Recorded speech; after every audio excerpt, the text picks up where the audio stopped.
আর একটা কালো ছায়া প্রকট হয়ে উঠল, যার চোখ দুটো লাল হয়ে চকচক করছিল, যেন আসল রাক্ষসটা তার মায়ের আত্মার আড়ালে লুকিয়ে থেকে অনন্যাকে দেখছিল। অনন্যা ভয়ে চোখ বন্ধ করে নিল।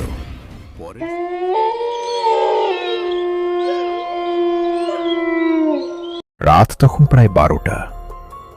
অনন্যা নিজের ঘরে গভীর ঘুমে আচ্ছন্ন ছিল। আচমকাই ফোনের কর্কশ আওয়াজে তার ঘুম ভেঙে গেল। অনন্যা ধড়ফড় করে উঠে পাশে টেবিল থেকে ফোনটা তুলল। হ্যালো, কে বলছেন?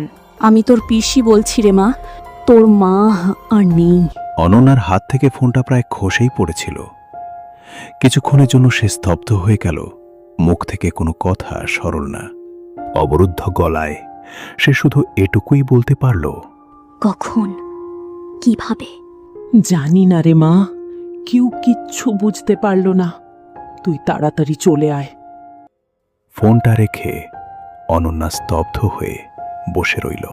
তার চোখ দুটো শূন্য, মাথায় কোনো চিন্তা কাজ করছিল না। যে মায়ের সঙ্গে সে বহু বছর আগে সমস্ত সম্পর্ক ছিন্ন করে দিয়েছিল, যার মুখোমুখি সে কোনোদিন হতে চায়নি, যাকে সে মনে মনে তীব্র ভয় পেত, আজ সেই মায়ের মৃত্যুর খবর এলো। মায়ের সেই অদ্ভুত চাউনি, সেই অন্ধকার ছমছমে বাড়িটা, সব পুরনো স্মৃতি অনন্যার মাথায় ভিড় করে এলো। পরদিনই অনন্যা তার স্বামী আকাশ আর ছোট মেয়ে পিউকে নিয়ে তাদের গ্রামের বাড়ি সোনারপুরের উদ্দেশ্যে রওনা হল।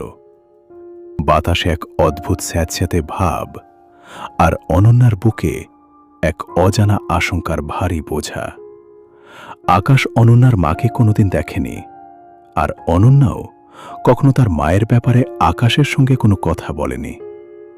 কয়েক ঘন্টার মধ্যে তারা সেই অভিশপ্ত বাড়ির সামনে এসে পৌঁছাল। উঠোনে কিছু গ্রামবাসী আর দূর সম্পর্কের আত্মীয়রা দাঁড়িয়েছিল। অনন্যার চোখে কোনো জল ছিল না, মুখে কোনো শব্দ ছিল না। মায়ের মৃতদেহ বেশি সময় রাখা ঠিক ছিল না, তাই অনন্যা পৌঁছানোর কিছুক্ষণের মধ্যেই শেষকৃত্য সম্পন্ন করা হল। ধীরে ধীরে সব মানুষ যার যার বাড়ি ফিরে গেল।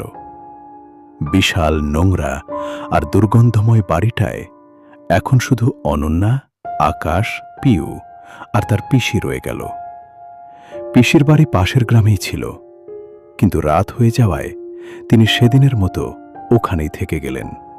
রাতের বেলা আকাশ আর পিউ ঘুমিয়ে পড়েছিল, কিন্তু অনন্যা আর পিসি উঠোনে বসেছিল। চারপাশটা একেবারে নিঝুম, নিশ্চুপ। অনন্যা, তুই একবারের জন্যও কাঁদলি না? তোর মা চিরদিনের জন্য চলে গেল, আর তোর চোখে এক ফোঁটা জল নেই।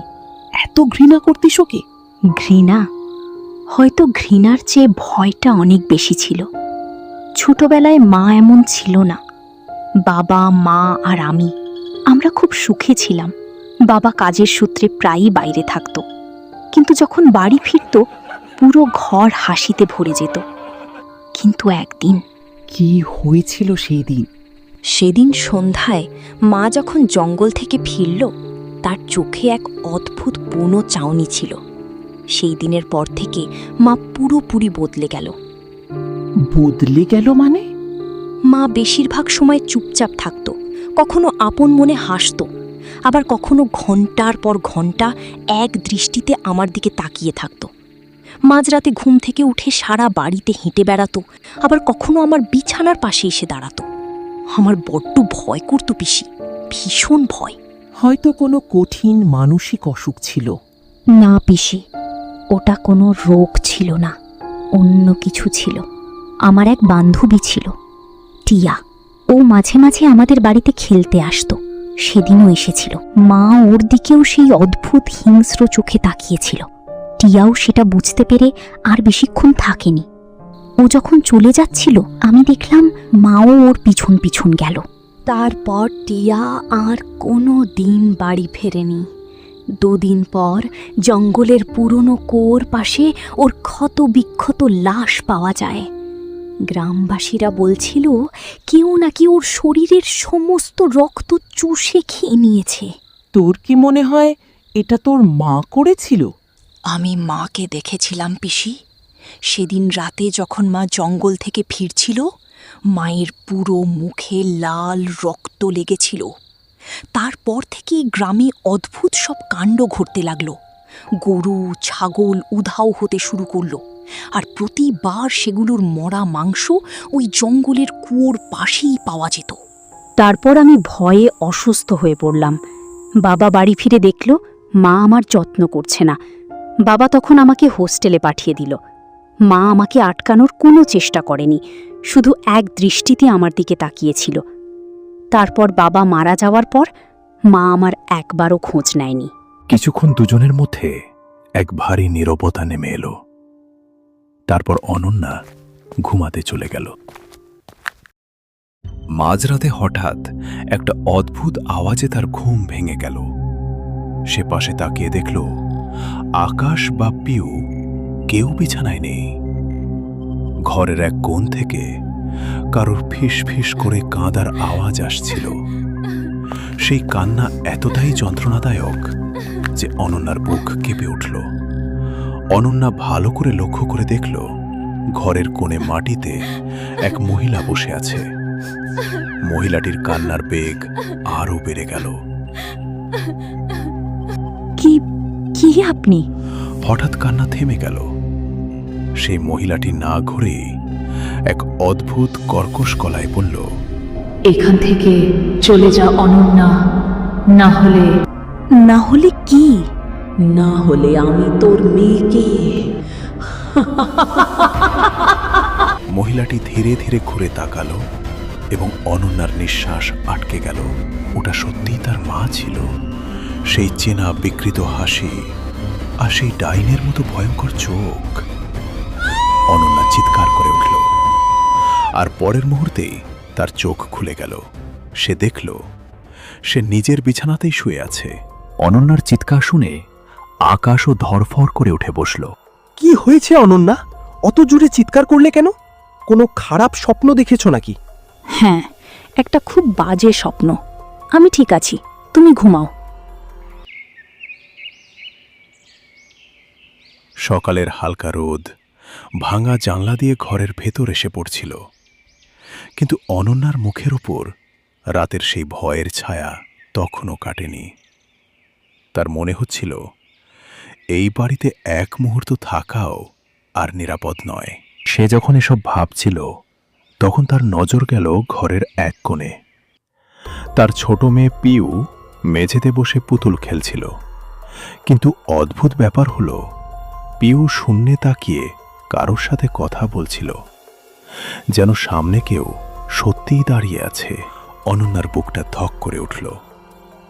সে ছুটে পিউর কাছে গেল। পিউ, কার সাথে কথা বলছিস সোনা? কেন মা? আমি তো দিদার সাথে কথা বলছি। দিদা?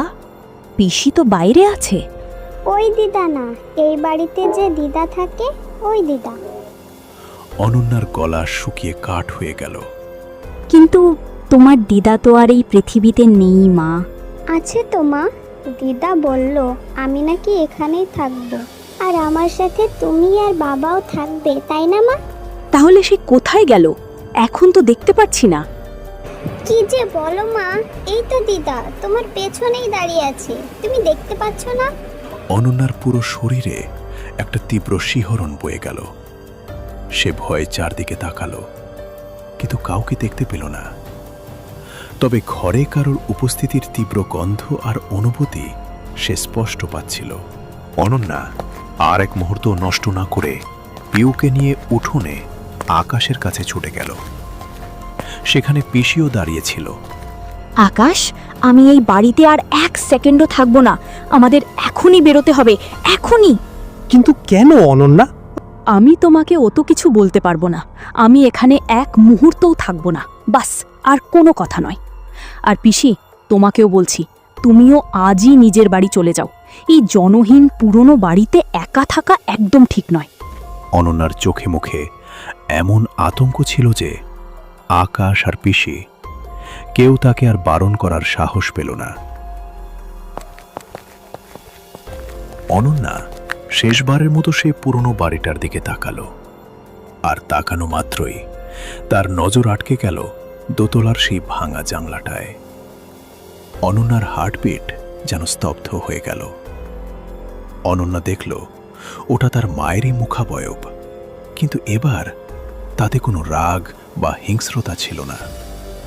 মুখটা ছিল ভীষণ বিষণ্ণ, ভাঙা এবং চূর্ণ বিচূর্ণ, যেন মা তাকে কিছু বলতে চাইছে। অনন্যার ঠোঁট দুটো কেঁপে উঠল, কিন্তু ঠিক সেই মুহূর্তেই তার মায়ের সেই বিষণ্ণ মুখের পিছন থেকে আর একটা কালো ছায়া প্রকট হয়ে উঠল, যার চোখ দুটো লাল হয়ে চকচক করছিল, যেন আসল রাক্ষসটা তার মায়ের আত্মার আড়ালে লুকিয়ে থেকে অনন্যাকে দেখছিল। অনন্যা ভয়ে চোখ বন্ধ করে নিল। পরের সেকেন্ডে যখন সে আবার চোখ খুলল, দেখল জানলাটা একেবারে ফাঁকা, সেখানে কেউ নেই। এরপর সবাইতে উঠে বসল, আর গাড়িটি সেই অভিশপ্ত গ্রাম ছেড়ে শহরের দিকে ছুটে চলল।